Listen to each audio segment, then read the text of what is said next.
Okay. So today I want to go over everything I've ever done to my truck. From back when it was a piece of shit old farm truck that didn't run to right now where it's a piece of shit old head ass boys truck that kind of runs good. So yeah, we're gonna start with the engine here. That's the first thing ever fixed on this truck. First, let me tell you the story here. So yeah, basically my grandpa gave me this truck and it wasn't looking as good as this right now. So it was a real piece of junk, but I turned it into a doomsday machine here. The problem was down here with that oil cooler down there. It was leaking oil all over the place and literally just spraying out oil.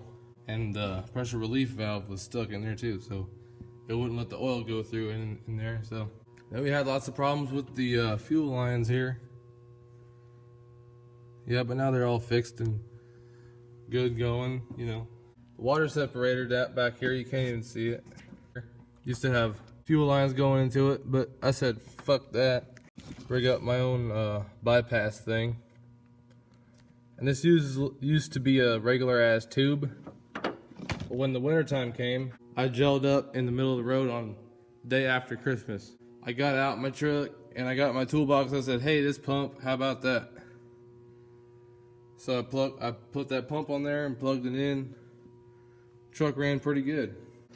Blower motor out of a 95 F450. Yep, my other one was trashed. The hell. We got a mouse house going on in here. How the hell is the mouse gonna get up in there? This thing, the original ones were too foggy to fix up for me, so I bought these off of LMC truck for $25 a piece. And they're holding up pretty good. And this grill was spray painted and then I put real paint on it and then it started flaking off when I washed it. This piece here is from the junkyard. Mine wasn't all that good looking, so I just got this one. Radiator from O'Reilly's, $300 brand new. Yeah, it runs and it drives. Alternator, I had problems with alternators because my subwoofer bumps too damn hard. I guess I do have a mouse living in my hood up here somewhere. It's dropping shit on the battery and little house going on in there. Brake booster is new. Heater core is original. Don't know why. These mirrors, these are a cool story. But you can see the holes where the holes used to be for the mirrors. I took these mirrors and I took them out of these holes and I reused this hole and I drilled 2 more holes. And that makes it a lot better mirror for me to see behind me. And you can see down here, I kind of drilled it too low, so I had to drill it up higher. And the Bondo fell out of that hole. Oh well, I don't care. Yeah, I painted the rims. Yeah, it was really complicated because it was wintertime. You got us a tube or a rubber hose, and we put it in here in this area, and then spray painted the red on there, and then put regular paint on the. I don't know if we spray painted that or it holds up good, even though this whole truck is not clear coated. Let's go to the interior. Well, let's see. These floor mats are from Advanced Auto or AutoZone, and I bought these in Ohio because you can't get them in Indiana legally because of some copyright shit. So I went to Ohio and bought them because I'm a redneck savage, you know. This shit here, I got of the same 95 F450. This seat is from a 1990 something F250. You can see some spot welds here and some red primer going on. There was a big rust hole here, all across the back and all the way on down to the rocker panels over there, even on the floor over there too. Those are all gone. This carpet is a remnant piece from Menards. I spent $40 on it and I cut it up and I made it fit. Doesn't fit perfect, but you know, it goes in there. My lady's comb. I was like, where's my comb at? Like, there it is. It's alright, I found it. I know where it's at. Yeah, the Kicker subwoofer here. You saw me upload that So let me put that in. Just let me upload that video. So go check that out. It's called Truck Norris Gets a Christmas Present. Let me show you the rust that we had going on back here. We got a big ass iPad, so it's kind of hard to maneuver it.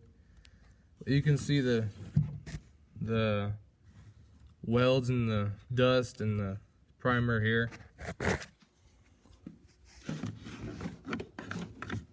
It's a good thing I put lots of carpet back there, because now the dust can't get in.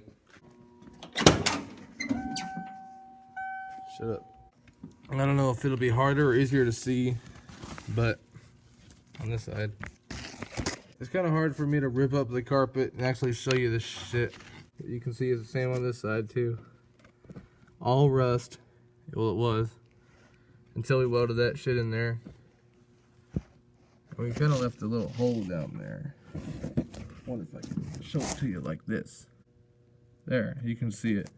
I'm shining my light through there. That's not a rust hole, that's a part of the body that we didn't cover with the metal, so I don't really care about that. This is not gonna be my truck I'm gonna be driving for years to come, so I'm not worried about that. These are custom made things I got. Actually, they're, if you had a regular truck bed, they would like go on these rails.